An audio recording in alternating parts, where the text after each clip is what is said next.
يعني يعني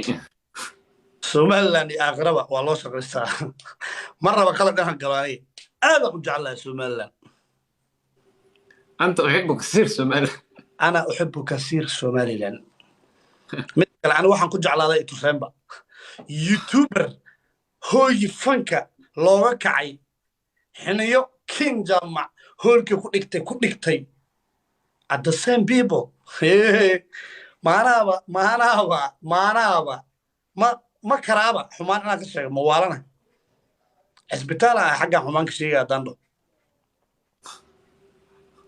eri qofka marka lalahay maaragtay qofkan waa fas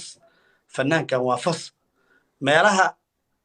ugu waaweyn ee hadduu fanaan ku dhigto somaliland show ay ka dhacdo hib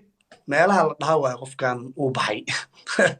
imtixaankii dhammaa meeshii fanaaniinta fis lagu siinayo anoo youtuber inta teg alla ii kaca seeba wax xun dhankaas ba iga soo dhacayaan be يوتيوبر كان وافس. fas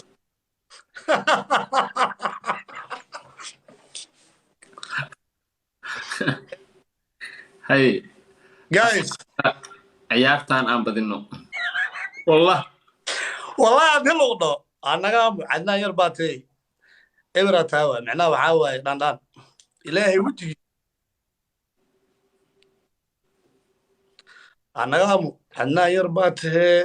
ciyaaltamaandhaxabo biyo baa lagu leeyahay macnaha soomaaliya ilmaha markay joogaan shuluqyaasha oo banoon ciyaari jirinoo iska guriga iskaga jira camal markay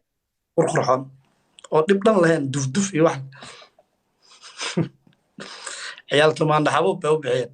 iyo cadnaan booska caloosha gelin jireen markaasaa weliba waxaa lagu samayn jiray sawiro in laga qaado laamiyada yacni ma u kala soconayn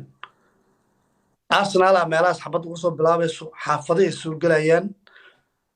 dadka waa boobayaan waa dhacayaan hantidooda waa qaadanayaan waa kufsanayaan gabdhihii qof allaala qofkay dilaan naxaasidnimo caloosha lasoo bixinaa madaxa loo goynaa waa loo gelinaa xilligaas xilli dhihi karo ani ahaanteeda intaan soo qaangaaray oo aan wax fahmayey xilligaas xilli aan dhihi karo soomaaliya waa ka xumayd ma jiro soo xilligaas madaxweynihii hayey aan ku tilmaami karaa madaxweynihii ugu fiicnaana maxamed cabdullaahi farmaajo aniga xilligaas xilli iga xumayd ma jiro wallahi si waxaan u hadlayaa qalbiyana oo qabyaalad ka xilligaas xilli soomaaliya ka dil badneedna ma jiro waraa sheekan ku sheega markii laamiga markii maaragtay xamar jadiid korkeeda aadayo laamigaas markii etoobiyaanka lagu gubaayey ee maamooyinka ay ku bururayeen ilaa maamo cunugeedii madaxa laga gooyey caloosha loo dhex geliyey u tagtay oo maamooyinka hilibka gadaya baangadaha la dhacayeen 40 nin etoobiyaanka meedkooda meesha lagu gubay maxaa ka dambeeyey diyaarad dhan baa inta lasoo kiciyey aan hal degmo la aamusiyey brother come on hadda soomaaliya xilligaas joogtay diyaarad dhan inta lasoo kiciyey ayaa hal degmo la aamusiyey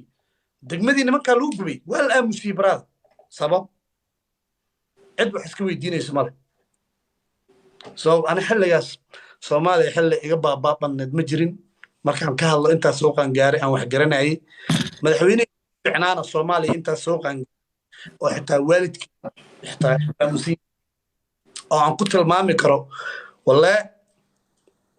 madaxweyne aad dhihi kartid maasha allah maxamed cabdullaahi